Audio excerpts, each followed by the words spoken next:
So today we have Ruth Utulu from Nigeria, and she's a Girls Brigade leader and activist. We also have Elem Fisher from Open Doors International, and she is a global gender persecution specialist. We have Tekeline Shifora, who's a peace building and trauma healing project leader from Ethiopia. And we have Becca Legg, who is the director of Restored. And then joining the team for the panel questions is Richard Proctor, the coordinator of Europe team with World Without Orphans, Ashima Samuel, the director of the Evangelical Fellowship of India and the Children at Risk programme, Ruby Naeem from Pakistan, church and NGO leader reaching out to marginalised women, and Amanda Jackson, director of the Women's Commission for World Evangelical Alliance, and not forgetting Amal Sarah from Pakistan.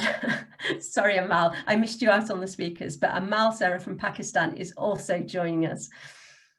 So that's who we have today, and I'm pleased to now hand over to Ruth to give us your talk and your video on the work that you've been doing. Over to you, Ruth. All right. Hello, everyone. Nice to have you all here. I am Ruth Utulu from Nigeria. I'm married with a son and expecting another one. Yeah. I'm part of Girls Brigade International, and I've been a member for over 28 years, and I've been a leader for over 12 years. And Girls Brigade International is a Christian organization with a vision to be relevant, responsive, and relational to the plight of girls and women. We have a mission to empower girls, children, and young women around the world to be themselves, to develop, to use their skills, and discover what it means to live life in full. Over the years, the Girls Brigade has been positively affecting and transforming the lives of girls and women in different cities and communities in over 50 countries. Yes, 50 countries of the world. And one of the issues we hold dear to our hearts is eliminating violence against women and girls. And of course, that is because those are the group of people we deal with, young girls and women. I am sharing my experience as a Christian, as an African in Nigeria, as it regards domestic violence. Now, some statistics. Globally, it is estimated that 1 in 3 women experience either physical or sexual intimate violence, in their lifetime. Now, we know that these figures are mirrored in Nigeria as well, with 30% of girls and women between 15 and 49 years old, reporting sexual abuse.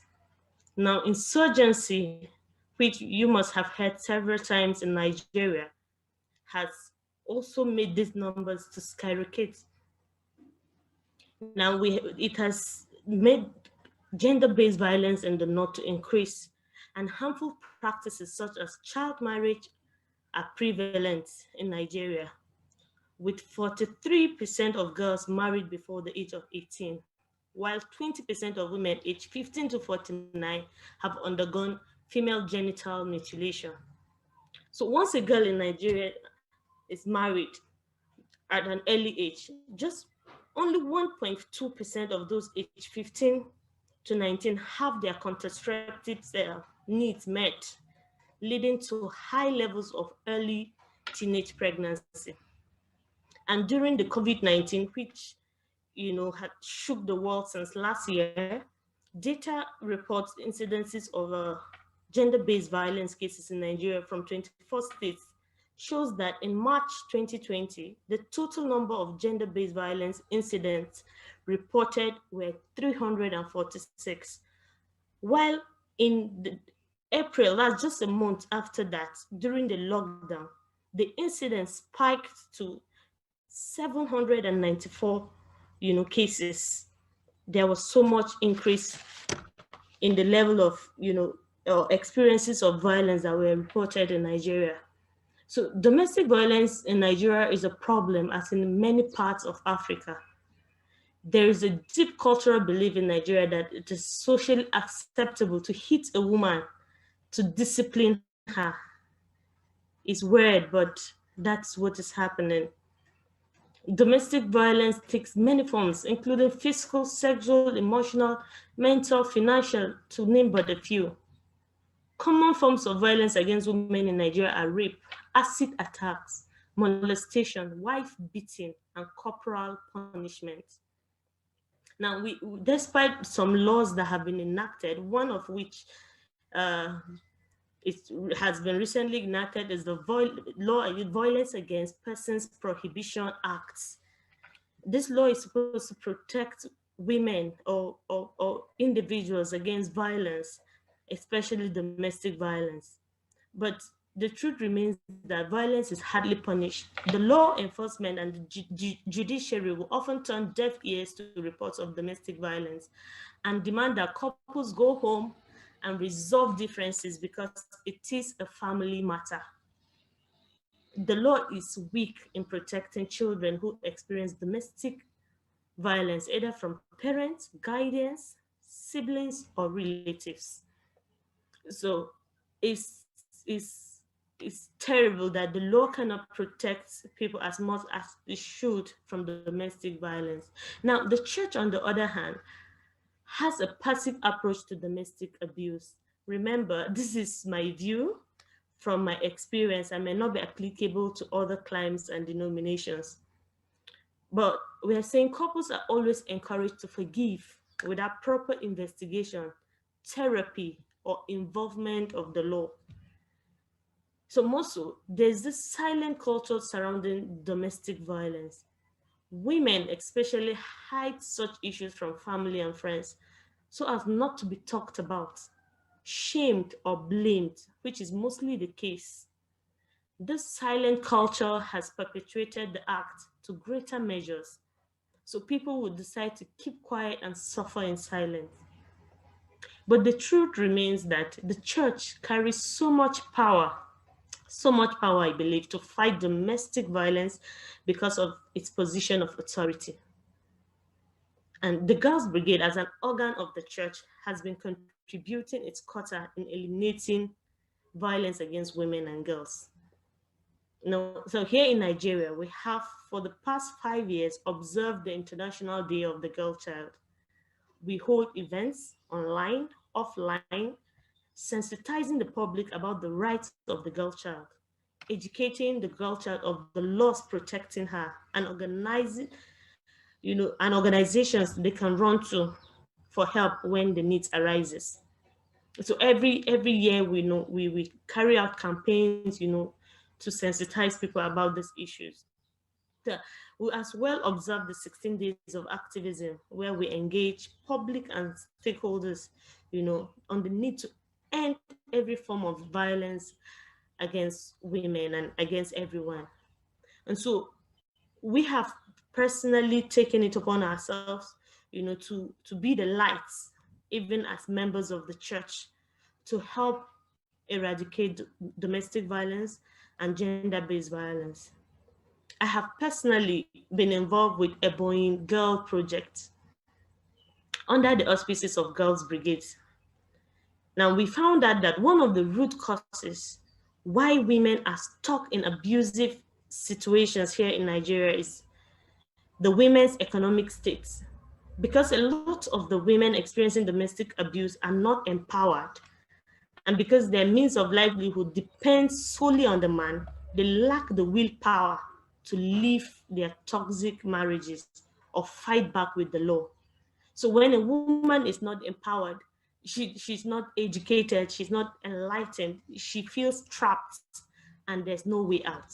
And that was why we initiated the Boeing Girl Project, to help and empower women. So we initiated the program to equip women with fashion designing skills. And so far, 10 women have benefited from it. 10 women empowered and given a voice. And we hope to do more as we get more funding and support. So our international body took seriously the issue of the Chibok girls ever since the abduction in 2014. We have carried out campaigns. Resources have been made designed to help girls advocate for social justice, and finances have been mobilized for rehabilitation of some of these girls that were released. So one thing I'm proud of is that the Girls Brigade has groups. We provide safe spaces for girls in our meeting groups. Young girls, teenagers, women, leaders are trained to be non-judgmental, accommodating, and always provide a listening ear and a shoulder for girls and other women to lean on. And this atmosphere has helped us reach out to girls and women who will ordinarily not open up to anyone else. Through these interactions, we have been able to help lots of girls and women through domestic abuse. This is our story from Girls Brigade perspective. Thank you so much for listening. Thank you. Thank you, Ruth. It's a really good, quick overview, and thank you for speaking slowly. I'm sure the interpreters appreciated that, and it's good. And we will be able to have questions afterwards. Do put them in the chat box. Now, before I introduce my next speaker, I realised yet again that I did not introduce myself. My name is Mandy Marshall, and I am the Project Director for Gender Justice at the Anglican Communion. The Anglican Communion is a global organisation that covers 165 countries in 41 provinces around the world. And we are, as we have a delegation at the Commission on the Status of Women this year with people from across the world. And I note that a couple of them are on this session too. So that's who I am, Mandy Marshall, Project Director for Gender Justice at the Anglican Communion. But now it's my delight to hand over to Becca, who is in Ethiopia. Becca, do you want to take it away?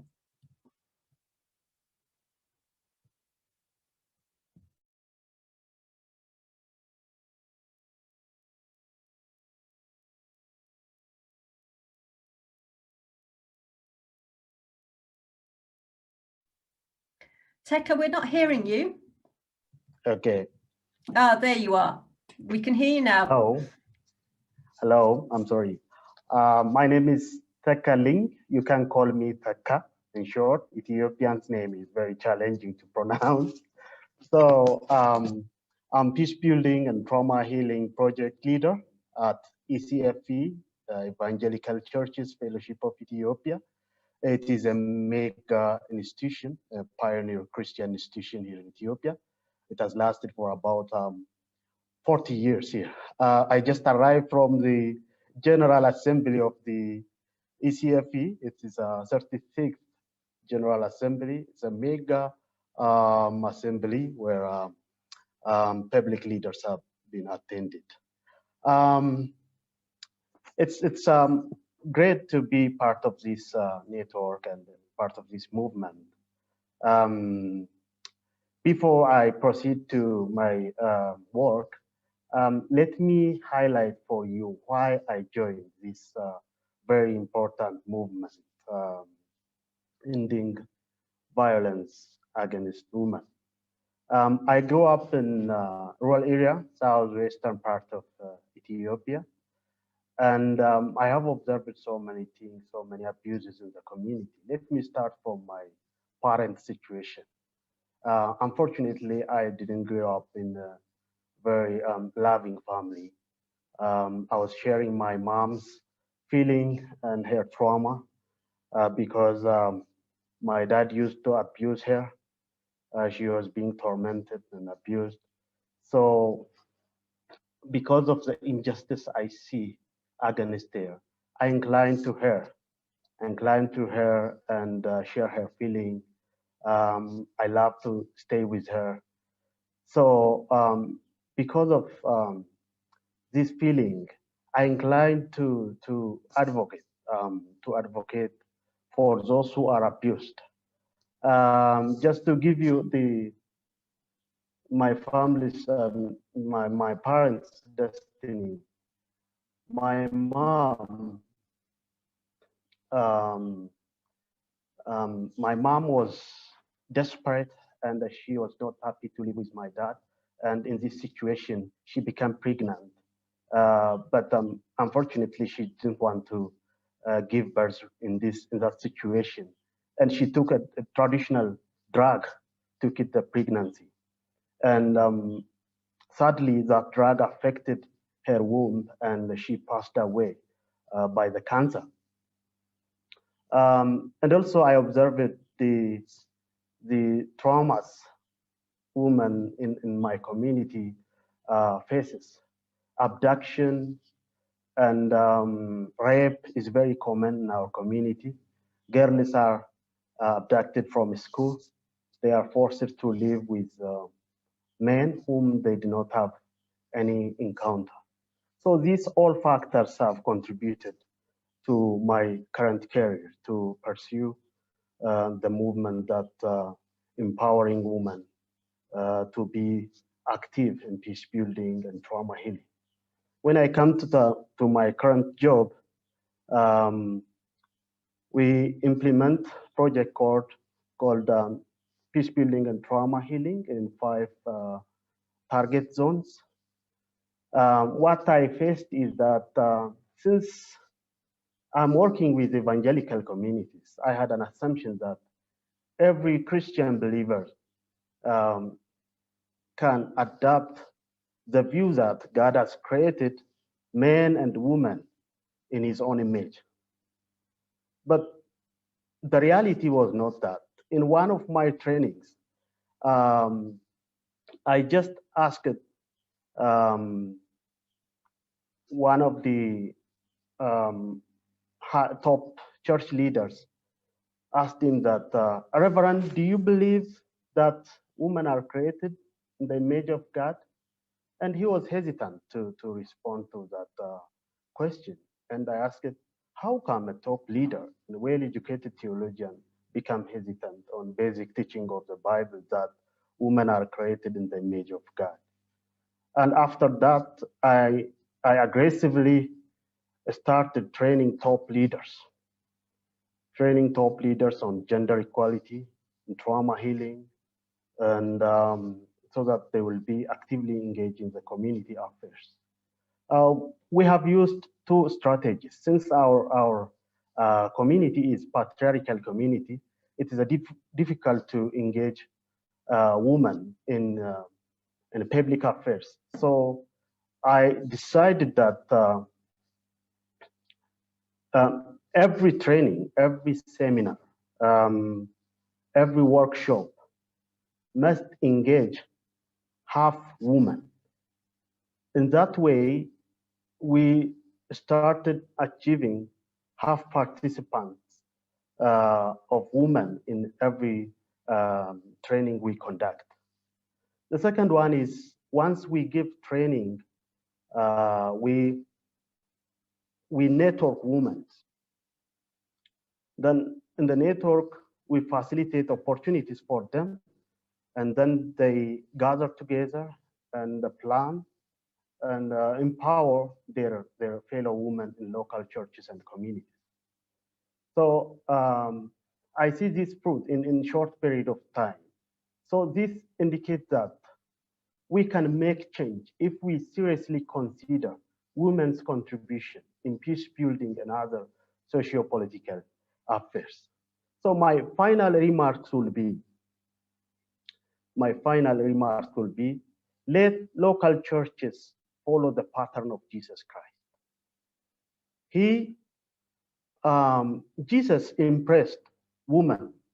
He associated with women those who are excluded from the communities. So church leaders have to follow Jesus' pattern and include them in peace building and other socio-political affairs. The other one is, policymakers should consider the church as a strategic partner to end domestic violence against women. For example, in Ethiopia, we have 1/5 of the population, evangelical population. So empowering 1/5 of the population is very, very crucial to assure the result which we are aspiring to have. So the other one is, those who have opportunities, for example, sisters in America, in Europe, in other parts of the world, should advocate for women who are disadvantaged, especially those who are living in underdeveloped countries. And it's horrible. They have carried cultural yokes and they are living in abject poverty. So intervention is very crucial. So I call upon every stakeholders to harness their power, to make effective synergy and intervene in the situation of our dear sisters who are living in abject poverty. So this is my presentation. Thank you so much for inviting to this event. I'm very grateful for World Evangelical Alliance and my dear sister Becca. God bless you all. Thank you so much, Teka. We really appreciate your contribution, and it's good in these spaces to have a man speak and to hear their perspective. One of the questions that I'll come back to, but I want you to think about while we go through the other speakers is, how do you encourage other men to get involved in speaking up and challenging gender inequality and gender injustice, and to work on ending domestic abuse? Don't answer that now. We'll come back to that, because I want to now move on to our next speaker, which is Elem Fisher from Open Doors. And Elem has done some research into some of the issues that Ruth mentioned at the start of this webinar. So Elem, great to have you with us, and thank you for sharing some of what you've discovered. We listen with intent of what you've got to say. Thank you. Thank you, Mandy. Open Doors International is deeply committed to supporting the work being discussed here today. For us, it is vital to ensure that homes, marriages, families are safe spaces of acceptance, freedom, trust, equality, and empowerment. And this is not just for the good of women and girls, but sometimes it's for the very survival of the church in the toughest times. Let me just take a couple of minutes to explain why we see it this way. Our research has shown that there is a clear distinction in how men and women experience religious persecution. In fact, our research looks at the intersection between a person's vulnerabilities in the area of either freedom of religion or belief and gender equality. Today, we're going to hear a lot about gender equality. And sometimes it's not obvious how it interacts with freedom of religion or belief, which I'll call FORB. Well, both of them are human rights and both can be violated. The orange arrow, as you can see on the screen, Helen, is bigger. sorry, Yeah. can I ask you to slow down a bit? Thank you. Oh, sorry. The orange arrow is bigger for women because there are more violations in this area against women than against men. And the way they interact can be as simple as how a crime drama works. If we think about crime in terms of detectives solving a crime and looking for three things: motive, means, and opportunity. When an individual violates the human rights of a Christian, motivated by religious differences, they can choose to do so by using the means of their socio-cultural context to identify the available opportunities to inflict harm. For example, if a non-Christian parent wishes to punish their daughter for converting to Christianity, they can exploit existing societal norms that accept early and forced marriage in order to subject her to a confined and subservient lifetime in a household opposed to her faith, if that's a normal thing to do. Now, there are two ways that normalized domestic abuse works against the church. The first is linked directly to religious persecution, usually of female converts to Christianity. And this year's research indicates that vulnerable converts are at even greater risk when they're locked in confinement with their families, who may abuse them for leaving the family's religion to convert to Christianity. The other thing that we can see, if we just move on to the next slide, has to do with a quick note on public versus private spheres of religious persecution. Religious persecution of men tends to be focused, severe, and visible, and it happens mostly in the public arena. Whereas religious persecution affecting women tends to be hidden, violent, and complex, and it happens more in the private sphere. So some of the most common global means of punishing or coercing women and girls for their faith happens at the hands of family members.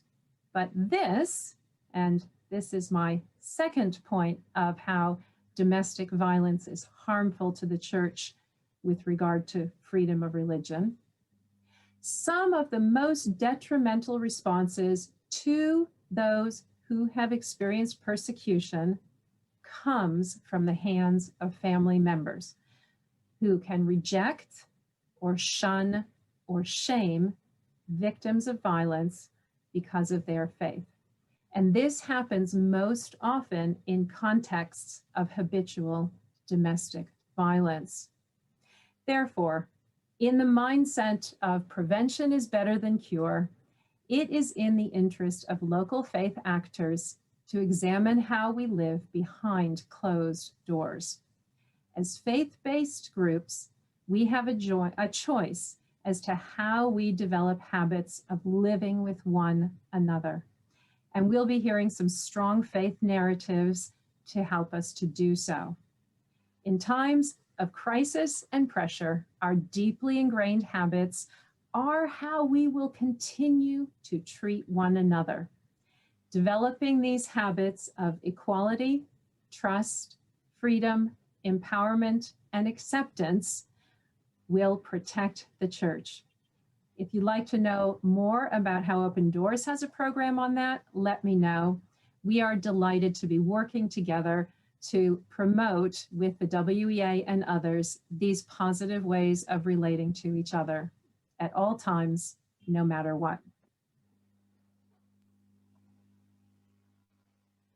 Thank you, Helen. Thank you for that quick overview of some very detailed research that you've done over years. And that research is available via the links to this webinar, where you'll find other resources that are available from the participants and speakers in this webinar. So thank you, Elem. So now I want to hand over to Amal Sarah.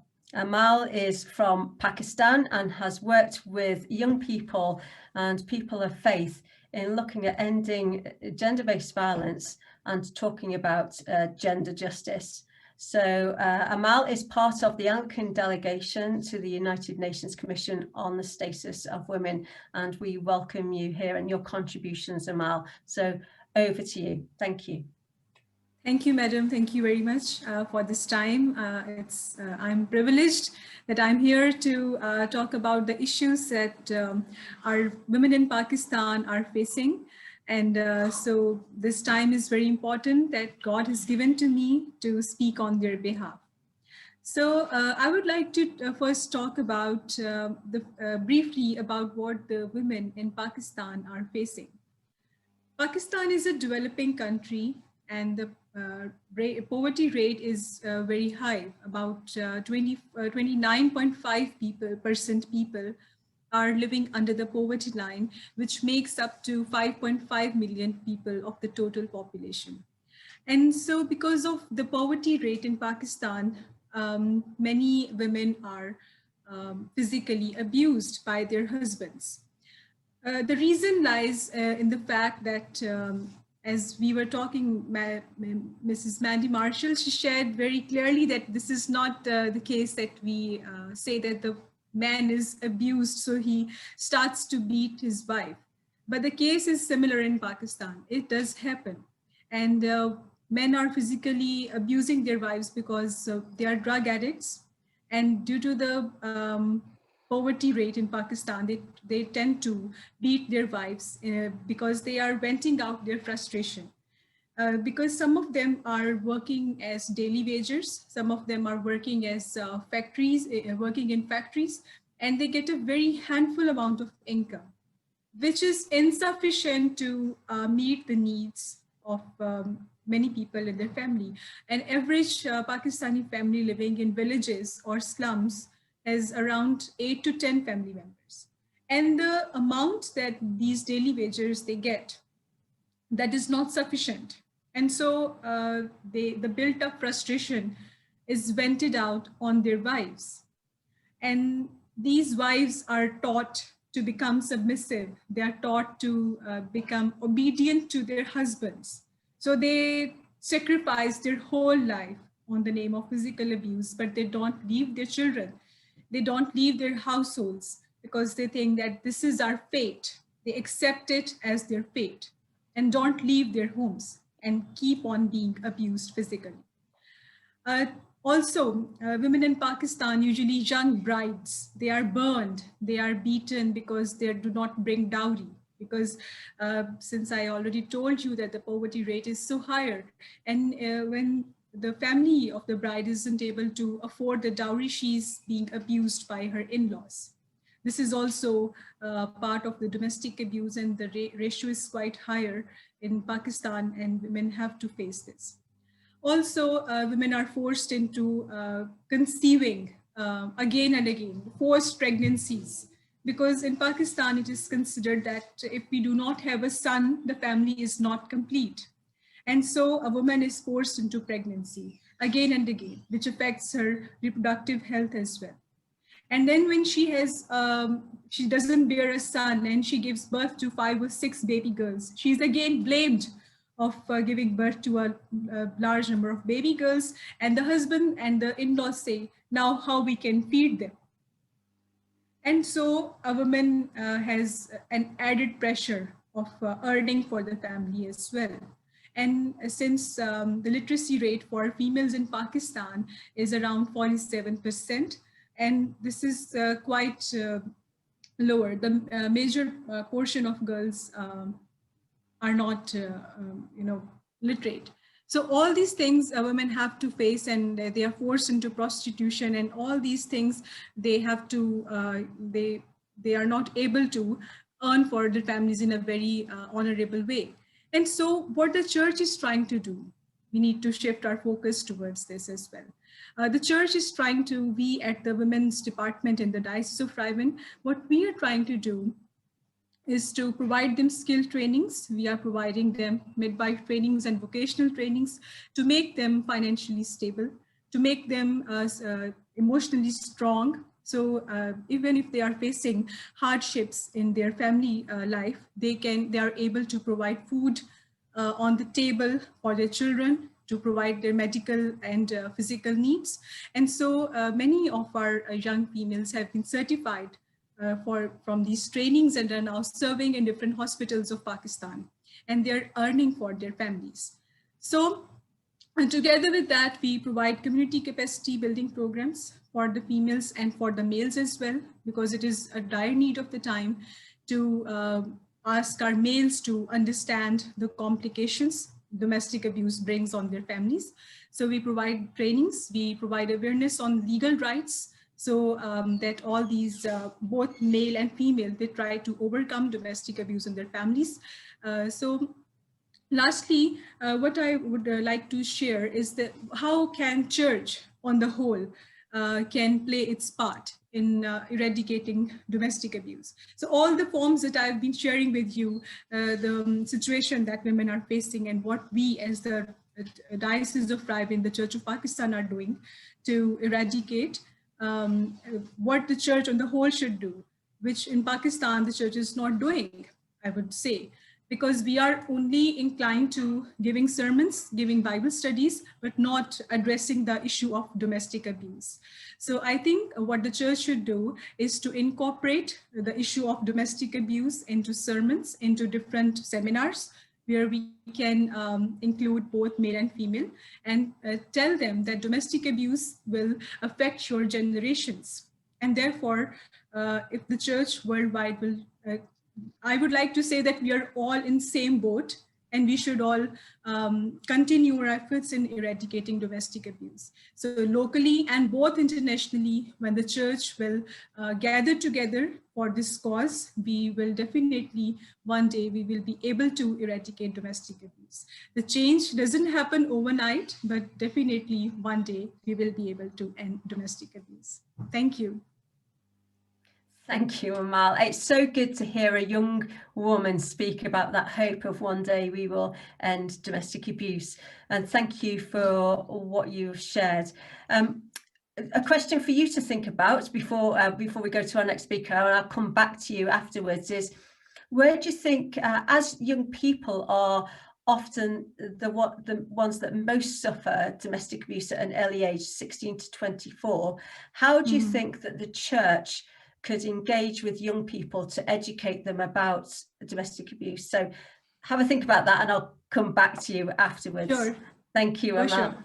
You're welcome. And now I want to hand over to Becca Legg, the director of Restored, who has done some amazing work on research as well about domestic abuse in churches too.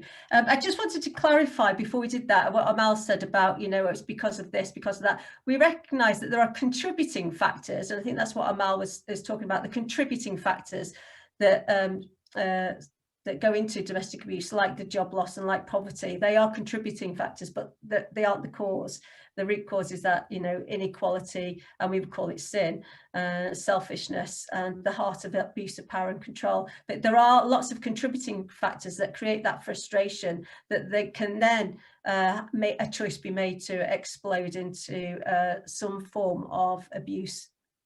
So, Becca, over to you, and we're interested to hear what you're saying from the UK. So we've had Nigeria, we've had Ethiopia, we've had USA, we've had Pakistan, and now we're into Europe. So over to you, Becca.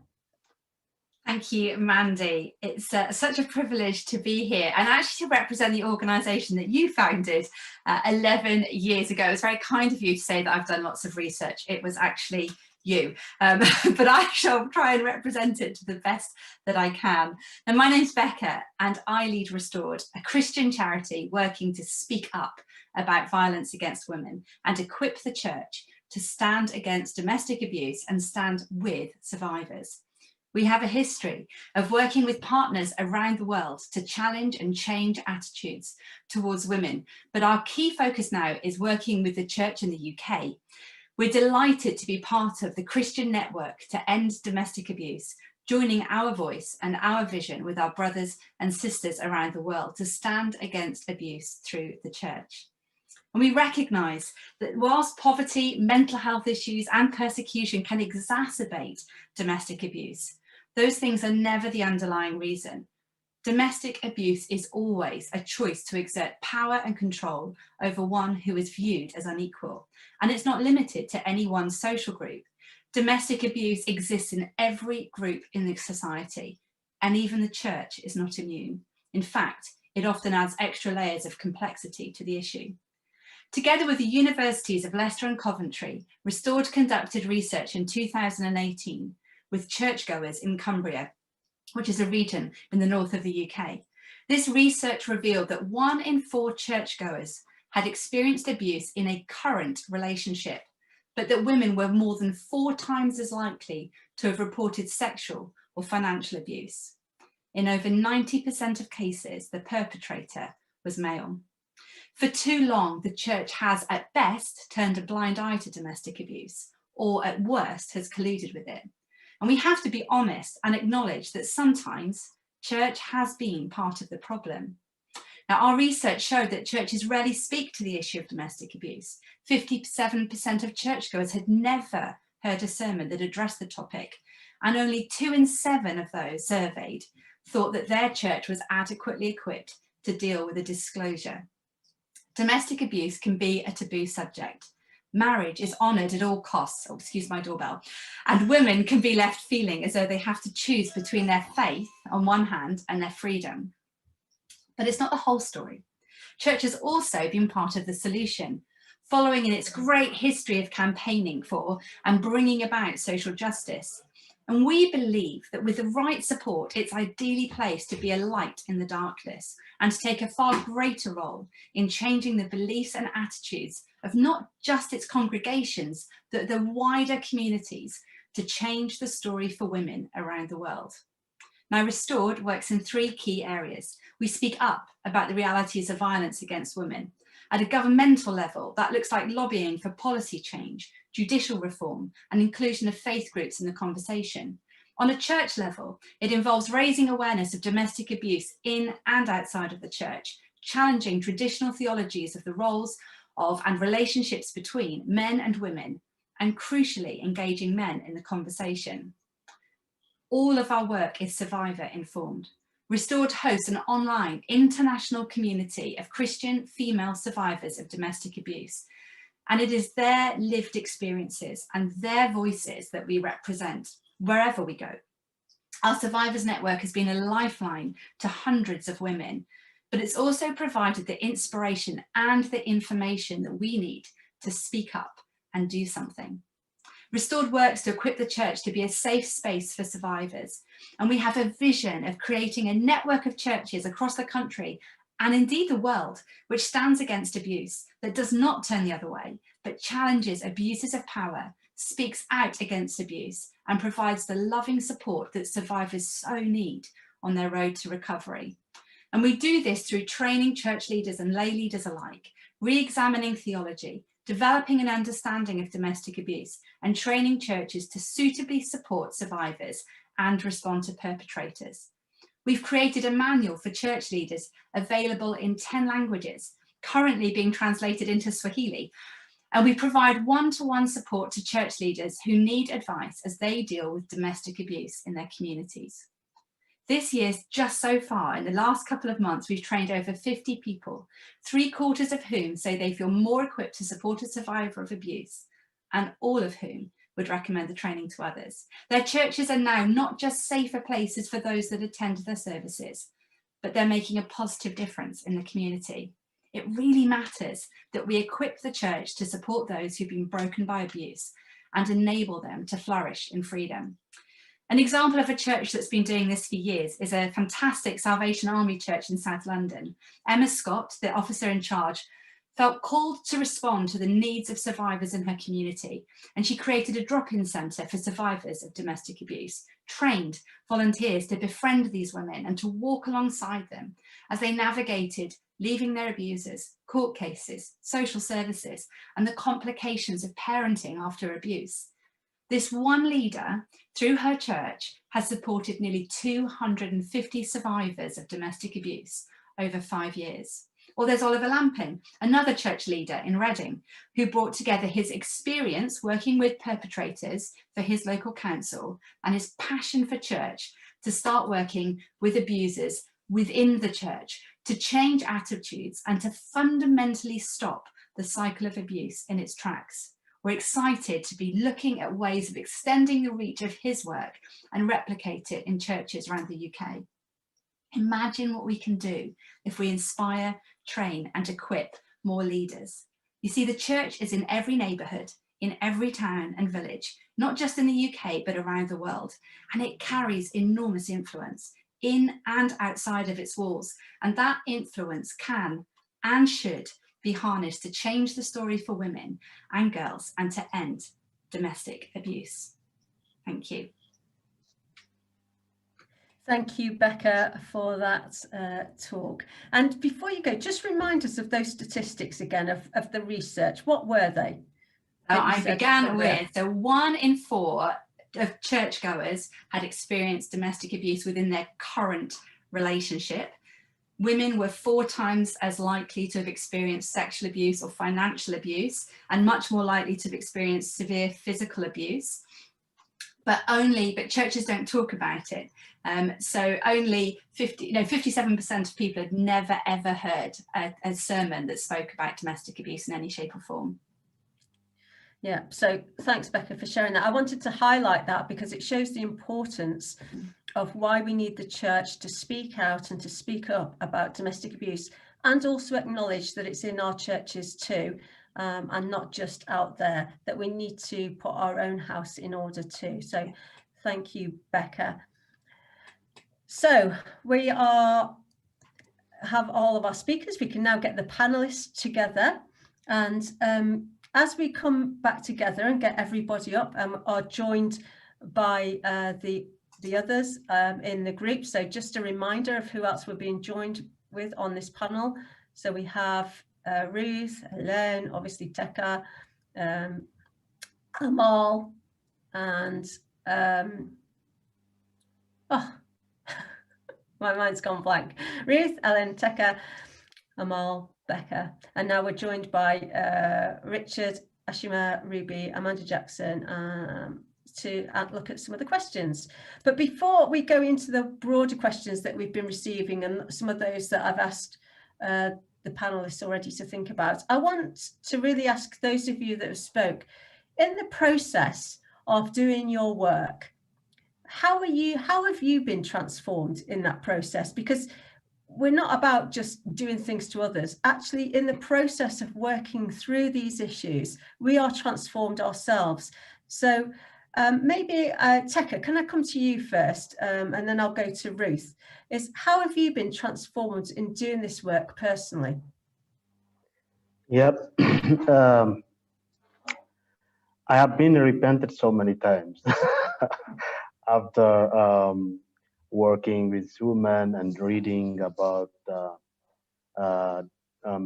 violence against women. You know, we just hear stories, but we do not consider detailed things as an abuse. So to be frank, I have repented so many times. Oh, this is abuse. Oh, that is abuse. So, oh, that was wrong. I was just thinking like that. And working with women is so exciting for me. I mean, they are very active. They grasp things and then they are fast to implement. Especially, we do so many trainings in peace building, but men, I'm sorry to say, like to talk so much and give suggestions on these issues and that issues, but they are not focused and they are not eager to implement what they have gleaned from the training. But women are inspiring me with their very active acceptance of the lessons and implementation, especially in one of my project target zones. I just suddenly arrived in the project target zones and I see the network which I established, gathered and doing action plan to train other women in peace building and to visit prisoners. This is magnificent. We can't do this with a big budget. We cannot do this with millions of birr, we call it, our currency is birr. But they are just implementing what they have learned, and I'm so much happy about that. And So then, you know what? Okay. Oh, sorry, Becca, I was going to say, so given that you're inspired by women and you listen to women, and I think that's such an important point, that men listen to the voices of women. So thank you for saying that. But I also, I guess, come on to my other question is, so how do we get men involved in this issue? Because it's so important that other men join in the cause. What would you say? How do we do that? Yeah, that's a very challenging question, because our community is very patriarchal, and many African countries are led by the main line. So when I aggressively approach our community mobilizers that we have a strict checklist that half of the participants must be women. What? And they were not happy about that. But gradually, they have seen my seriousness on that. Not only gender, but I am also serious on age. We try to keep gender age balance. But finally, we gathered those all key leaders to reflect, and they said, you know what? The women's engagement in our community and in our church has been enhanced after this project has been started. I didn't expect such a witness from those who have been opposing me. So in our network, key church main leaders are engaging in peace building, and I found that that is hope giving, I think. Thank you, Teka. It's really important to have male allies in this course. So thank you for what you're doing. Ruth, I just want to bring you back in from the start. So how have you been transformed in the process of what you have been doing in Nigeria? And it's hard work that you're doing there. It's difficult work. So how have you been transformed in that work? All right, thank you. I must say it has really, truly transformed me. One thing I can say is it has helped me to become more compassionate. I have become more considerate and understanding with people, because you never know what people have been through.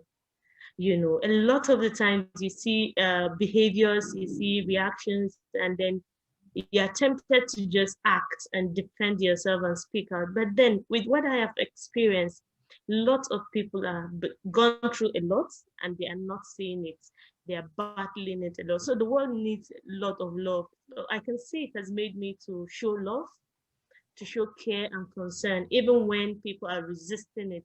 They're building walls around themselves and making you feel they don't need you. A lot of the time they do. And recently we have found out that, in Nigeria, lots of adults from age 28 towards 40 have been abused, growing up, different types of abuse, molestation. But then because there are no places for therapy where people you can speak to, many suffered it in silence. And just a few are trying to come out in their adulthood now to say, I have been through this and that. So most of the time when you see people here being so aggressive, they've been through so much. So it has helped me to become more compassionate and loving towards people, despite their behaviors towards me, because you never know what they've been through. And then secondly, I must say it has helped me in my choice of marriage. As a young girl, before I got married, because of the teachings I've had, and the experiences, the stories we've heard from our mentors, I came to the understanding that I cannot settle with someone that does not respect women and does not regard women. So I keep telling friends that if I am dating someone and he raises his hands to hit me, but he did not hit me, he remembers and retrieves the hand, I will end the relationship. You don't have to hit me. Like, just knowing that you have the tendencies, I will end it. So it really shaped me and helped me in making sound choices, when it came to choosing a life partner. It's been transformative, I must say. That is so good to hear. And it's so good that you've got a little one on the way that you are making at the moment in our relationship. That's good. I might want to bring you back in a little bit later with the youth question with Amal, but I just want to go to Elem first in terms of, when you're conducting this research and you're starting out, you have an idea of what you might expect, but were you surprised by what you found and how did that impact on you? Yeah. So we did have an idea of where this would go, because I traveled around the globe with the Open Doors programs, and I kind of been hearing these stories that repeated over and over. Didn't matter what continent I went to, the women were telling me the same stories, and it was different than what the men were telling me. And a lot of it had to do with sexual violence. What I didn't expect was that actually when we did a kind of full survey, that forced marriage would come out as an equal way of controlling or punishing women for their faith, which is a form of almost formalized sexual violence. It's a way of holding captive a woman for her whole life for sexual abuse, and also removing her from the Christian environment. And just that that prospect of living death, really. It's all of these women who are still alive. They haven't been massacred like a lot of the men have, but they're either trapped in a marriage, and that's a kind of prison, or they've been sexually attacked because of their faith, and they're then shunned by the community, and that puts another kind of prison. That's it's just as constraining, and it isolates and it removes possibilities for action, and picturing that going on year after year, holding women's hands and saying this hand has to, you know, go through every single day, trying to figure out what to do, how to live, and just that realization. You know, Mandy, you said, before we point the finger somewhere else, we have to do some house cleaning, you know, and saying, okay, let's look at the decisions that we're making. And I spent a certain amount of time in Central African Republic because I live in France, so I speak French, and so I went to Centrafrique and just saw the choices that the church had made because they thought that that's what God wanted them to do. So we then developed some socio-biblical material saying, what are those systematic misunderstandings that mean that we're behaving in a really painful, harmful way within the church to other church members, and usually against women and girls. And it's been a terrible and wonderful journey. One of saying, this is so incredibly painful, but actually it's not what God wants. And just saying, okay, our faith gives us incredible hope and power. Thanks, Elem. Yeah, it's when you hear story after story after story, it has a huge impact on you in terms of that, you know, what choice is there. And this is where, you know, we know from a Christian perspective that Christ came to give us freedom and freedom of choice, and we should be replicating that, and we're not quite doing that in our churches. So yeah, thank you for what you're doing. I want to bring in Amal now. Amal, how in the work that you've been doing in Pakistan, and we know the situation in Pakistan is quite hard for women and girls, so how have you been transformed in the work that you are doing, particularly as a young woman, I think? Thank you very much for giving me this platform. This is an interesting question, and when I was thinking about how it has transformed me, actually, you know, negative force always drives you to do something positive, and this is something that has happened with me. When I was a young girl, like 10 years ago, I was too shy, I would say. I wasn't so expressive like I am now. So the driving forces were there already. I was looking at people, I was looking at watching news, all those cases of domestic abuse. And then I started to work in the church. I realized that people have so many problems. Why am I not trying to speak on their behalf? And then I submitted to God.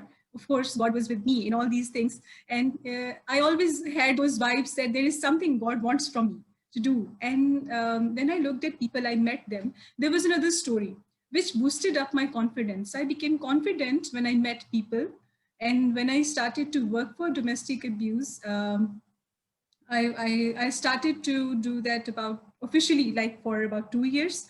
But before that, I was doing some volunteer work. I was engaged with other youth groups. But I started to work for advocating for gender justice from last 2 years. And in these 2 years, I transformed myself in a way that I became confident. I interacted with the community. I tried to approach those people who were unapproachable. Because in a conservative Pakistani society, women are not even allowed to go alone into the market if a male member is not with that, even if the male member is a 6 years old son or a brother. So you have to keep someone while you're going outside. So I try to approach those women because when I became confident, I tried to make other women confident and empowered. So I now live with the notion of include the excluded. This is a notion that I live with now. And I always say that we have to include those people whom, like Jesus included the Gentiles. Jesus included those who were rejected. So I'm living on those lines that we have to include those people. So working for gender justice changed me as a person very much. Thank you. Thanks, Amal. Now, before I ask you the youth question, which I'll bring you and Ruth back in a minute for the youth question, I just want to bring in Ruby, because Ruby's based in Pakistan. And I'd just like to bring in Ruby, like for you, Ruby, and the work that you do, how are you seeing the situation in Pakistan with women and girls and domestic abuse? Thank you, Mandy, for giving me this opportunity. You know, this is a really insightful webinar for me. And I just want to, first of all, before I answer the question which you asked, you know, let me just share my heart, because I think this is a great platform where I can become voice for those, you know, who are voiceless. I think it's so important to understand our culture. We live in honor and shame culture, where a woman is considered an object, a commodity. And when you were talking about the choice, I was thinking, choice. I mean, is it really something for Pakistani women? No, we don't have any choices. You know, we are just objects. You know, seriously. Maybe my words are very, very strong, even for the church. But I think let me just pour out my heart, because really, right now I'm so passionate. You know, so just imagine, you know, you live in such a culture where 97% of people are from the Islamic context. They have the Islamic beliefs. I was hearing to Becca, and she was just talking about 2 or 3 things which really touched my heart: changing attitude, beliefs, re-examining theology. And I think this is what I'm doing right now. You know, it's so important, because you are just 2% in the country, and you are so much influenced by the Islamic beliefs, you know, where a man is always considered as a ruler. And I think you bring the same theology to the church. And that's where I'm fighting. That's where I'm telling people that, you know, look at Bible, you know, go back to Bible and see, you know, we have equal status. This word equal is very, very intimidating to all the patriarchal society. Like Taka said, you know, it's a patriarchal society where a person like me, who's already strong with a high tone, is not acceptable. And there we are, you know, how can we help church? So let me just share, you know, I think I'm not really ashamed to share this, that I myself is a survivor of domestic violence, because Naim and myself, my husband, we both went to a seminary, you know, but you could imagine people who are already in ministry, for them, abuse is like, it's a very normal practice, you know, because church has not spoken about it. And even something when a domestic violence actually happens in any home, no one actually comes to help you. So you just have to deal with that pain for years and years. But I really thank God. I just want to mention a couple, you know, who came from UK back almost 15 years ago. They really empowered our marriage. They really helped us to understand. They really opened the theology, the biblical text to both of us. That see, domestic violence is actually, you know, you have to understand that you both are equal. And, you know, unfortunately, as Pakistani women and girls, we are raised with this mindset. This word submission, I think Amal already mentioned this, submission or obedience. I think this is actually misinterpreted in the church. Submission means accept domestic violence. You have no choices because you're just object, you know. So this is a sort of situation we are living in. And, you know, I believe that if men are with us, we can actually help other people to replace their cultural beliefs with strong biblical beliefs. And that's what God is doing through me and my husband. 15 years ago, You know, once we were out of the situation, we dealt with it, we confessed, we forgave each other, and then we said, let's just go out and help other marriages.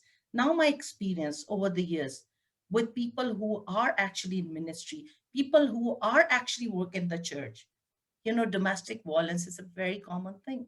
And it really, my heart aches, you know, because I think this is the time where church needs to take initiative. The problem is the people who are in ministry, patriarchal, you know, these men, they also practice domestic violence. So how can they go on the pulpit and talk about it? How can they talk about the gender equality, you know? So I forgot your question, Mandy. What you actually are. I'm so sorry. I'm so sorry. I just became so passionate. Because what it's done is share your heart and your passion, and it's good to hear your passion about wanting to transform marriages into better, and speaking about what is a healthy relationship, and that is not negating the consequences of domestic abuse and how people need to face the consequences of their actions and their behavior. And I want to make that clear because I think that's important. But also you raise the issue of submission. And I think this is something crucial that the church needs to address, is the theology, and the theology around gender and the terminology that we have in our Bible. And, you know, the Greek word for submission is hupotasomoi. Do I hupotasomoi my husband? And that is, it is submission. It's not obedience, which is used further down in the passage. And the passage we're talking about is Ephesians 5 in the Bible, which talks about wives submitting to their husbands. But before it gets to that, it says, submit yourselves to one another. So actually husbands should submit themselves to their wives. So a question you could ask is, well, it's an equal ask. So husbands, when did you last submit yourself to your wife? Because the Bible says that you should. Now, the answer we know is probably a laugh, because they probably don't do that. But it is, hupotasomoi means a voluntary submission of a person, and it's done in the context of love. And it cannot be forced. It cannot be asked for. It has to be done voluntarily. So if a husband says, you need to submit to me, that's unbiblical, because that's not what the word or the terminology means in that passage. So you're right to point it out, that actually, you know, what does submit mean, and what is an equal ask? Actually, husbands are supposed to submit to their wives too. So thank you, Ruby, for sharing, and thank you also for sharing the gift of your story, that your situation, and making yourself vulnerable on this platform. And I really appreciate that, because I know that's a difficult thing to do. So I honour you and thank you for sharing that, Ruby. It's really important. Thank you, Mandy. Thank you. I want to bring back in Amal and Ruth, if I may. And Ruth, can I ask you first about, how do you think we should engage young people in raising awareness on domestic abuse, given that the statistics are that younger people are more likely to experience domestic abuse? What would you say? You know, from the Girls Brigade International, you're there, you're targeting, you're working with young girls. Yeah. So for me, I would say to get young people aware and informed about domestic violence, we have to create opportunities for such discussions. Like what we've been learning from all the speakers, you know, there's a lot that needs to be done in the church. And in one of the sessions I attended during this United Nations Commission on Status of Women, I learned about a model called the graduation model by Concern International. And I saw how they were able to program and model a program where they helped families come out from, you know, abuse, you know, help them to learn and understand that there are better ways to live as a family. So I feel that the church can do something like that. Open Doors with Helen Fisher, they can design a model for the church to use to actually guide young people, because we have forums like youth forums in the church, we have the children's department, we have places like Girls Brigade in the church. So if these young people, there can be a weekend seminar, you gather them, and then you begin training young people about domestic violence. They are eager to learn at that age. They are eager to know about new things. And so if the church can begin to mention these things, we will actually see change. But then it must be measurable, you know, not just like a sermon. That's why I'm saying it should be a model, something that can be measured, something that can be implemented and evaluated, so that after it, we can check and see, okay, before we implemented this model, how were their thought patterns? And now that we have finished this program, has it really brought about change in the lives of young people? So I feel this is one thing we can do that can help young people in the church.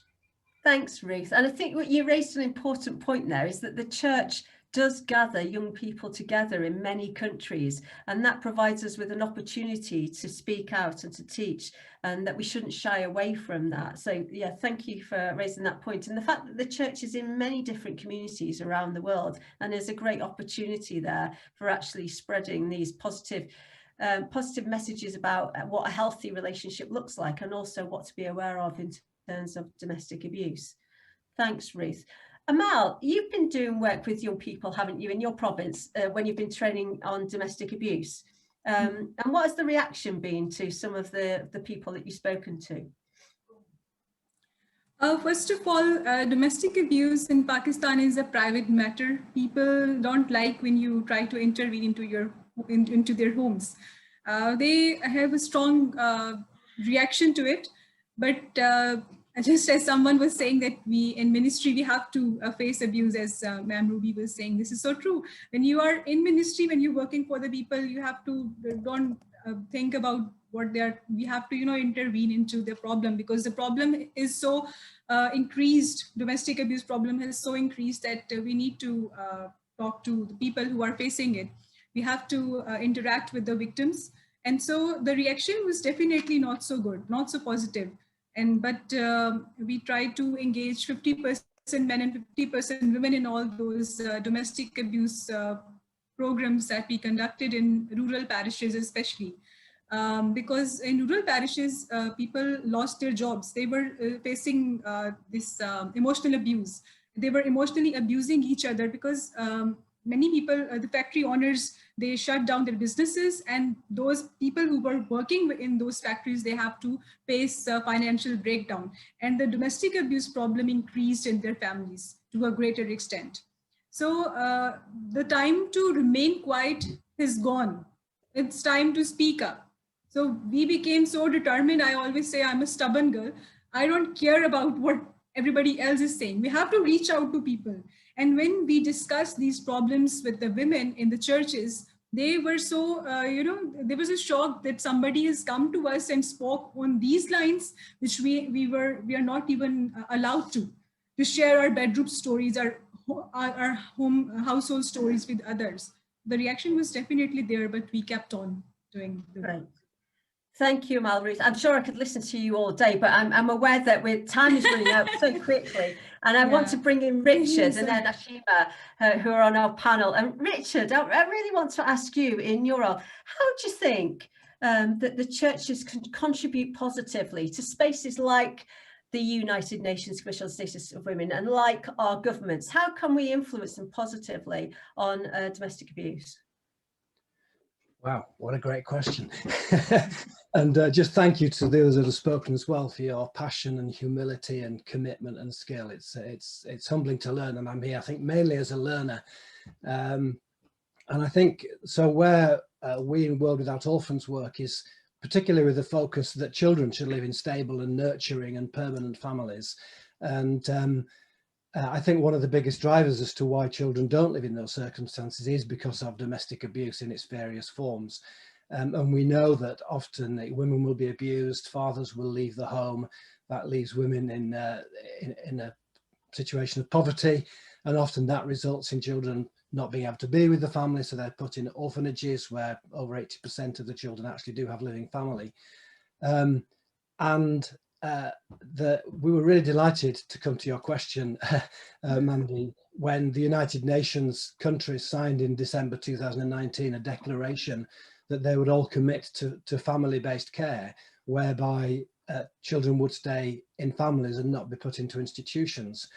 But underneath all of that, of course, is you can't just suddenly either close institutions or put children back into families where abuse is taking place, because it only exacerbates the problem, or ends up in children living on the streets, or on women with their children just living destitute lives. So I think what we are finding is that in individual countries where our country leaders are working, one of the ways they come to attention of government is just actually by getting stuck in on the ground.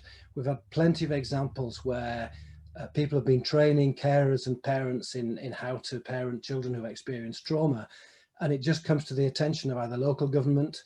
In one case in Moldova, the children's minister was walking down a corridor and wondered what was going on in the room, only to find out what was happening. And that's because of the commitment of Christians on the ground. And that's one of our experiences, is that the church is able to meet people in their villages, in their towns, because the Christian leaders are located there.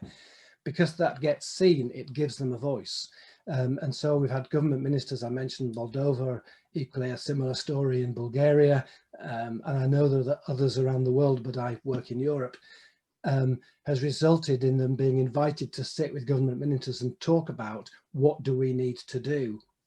And that has affected government policy. In Romania recently, a law has just been passed because of the influence of Christians working and then going through the courts to get a law to allow adoption to take place. In Paraguay, I know that they're working very closely with government to create structures that protect families. And I think, although I'm speaking from the point of view of care of orphans, the issues that we're talking here are very, very closely interrelated. And a lot of it is about the protection of women. And perhaps just finally, because of the context we're in, to say it's, you know, very moving for me as a Western man born in the 1950s, having to unlearn many of the habits of and thought patterns of youth, is to see how many of the people making a difference to family life, as I've just described it around the world, are women who, you know, in one case, I think of Anu in India, who was brought up in an orphanage, established an orphanage, and is now leading a process to protect families and help families to stay together and to make families a safe place for both for the adults as well as for the children. So it's just very impressive. So I hope I've answered your question. But you have. I think what we're saying is actually sometimes we have this thing, false sort of dichotomy in Christianity, that we can't, you know, politics and government don't, you know, politics and religion don't mix. And what we're actually saying is, yes, they do, and yes, you should be involved.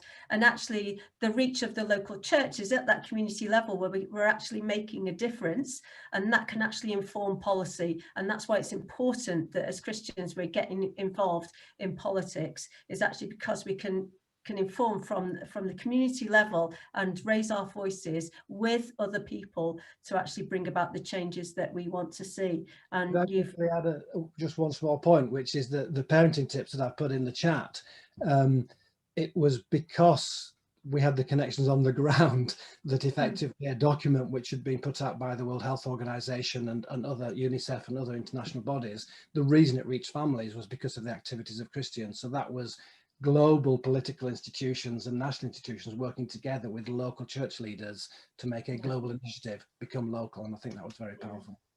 Thanks, Richard. And I want to ask you before you go, which I asked the other panelists, is how have you been transformed personally in this process? You said you had to unlearn many things.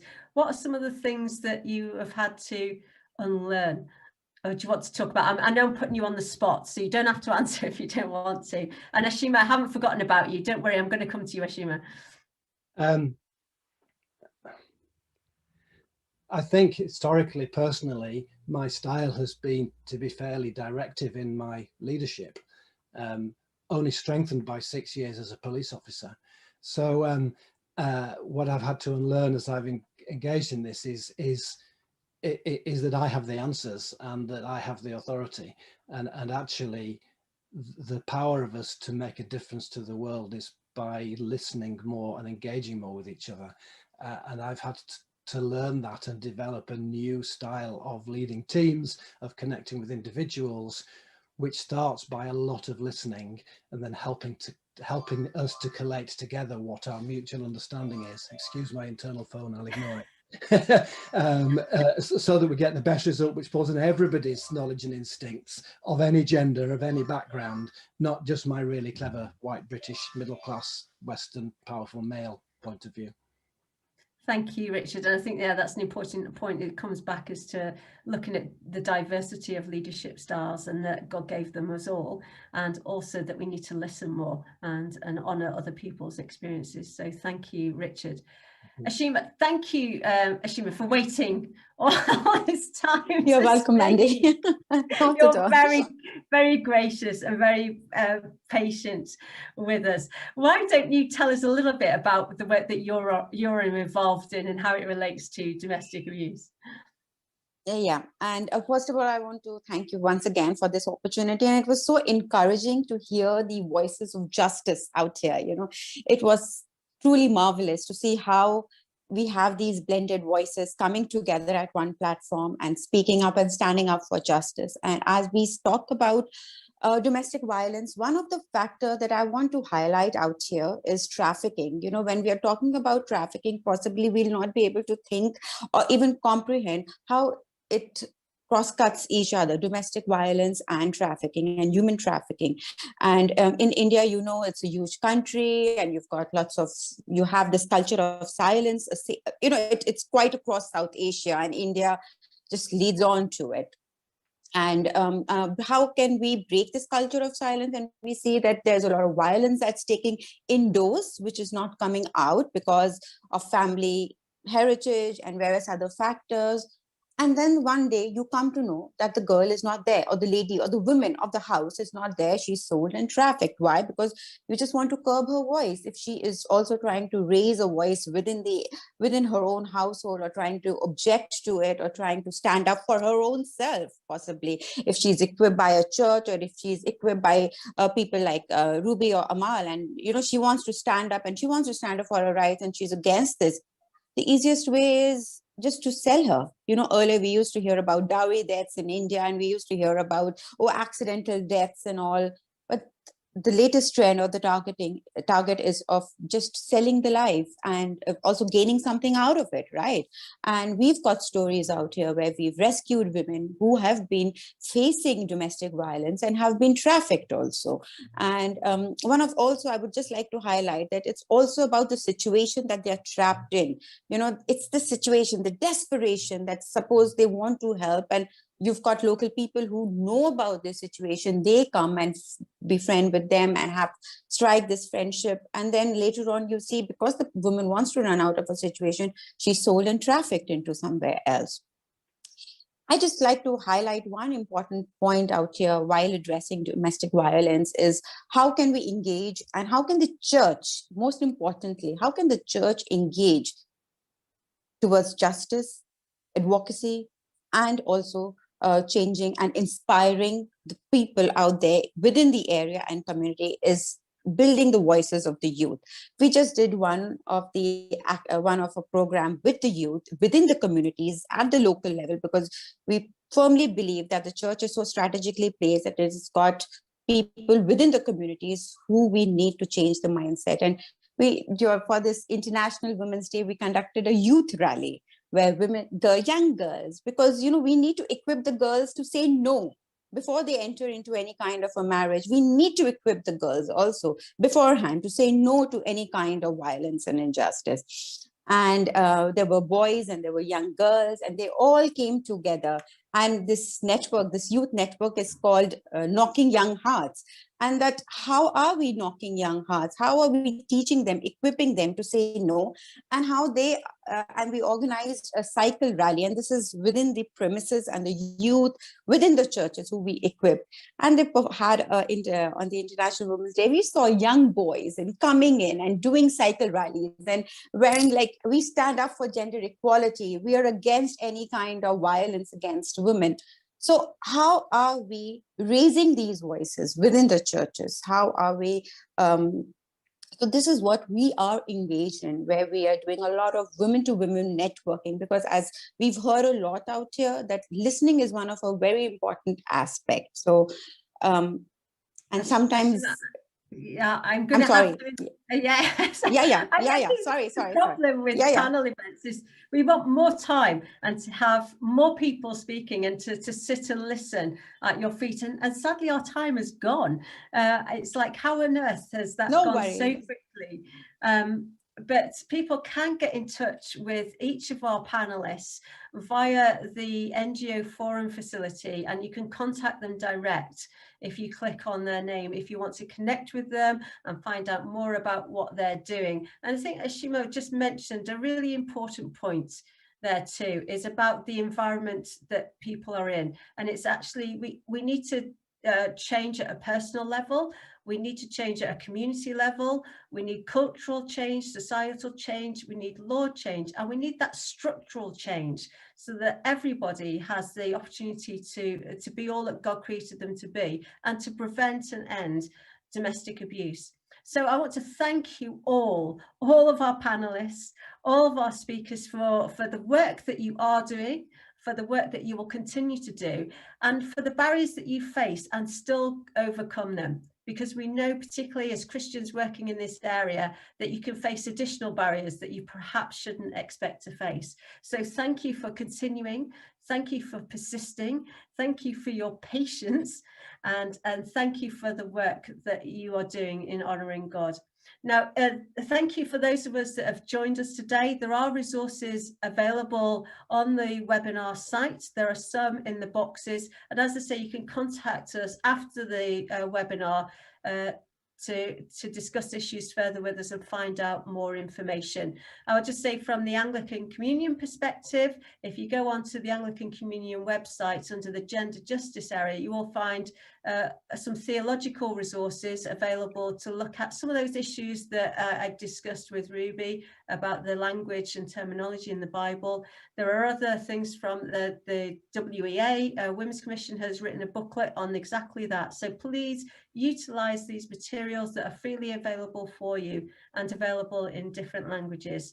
And to that I say, thank you for being with us. I hope it's inspired you. I hope it's encouraged you. And I hope you've seen the positive role that Christian faith can play in ending domestic abuse. Thank you.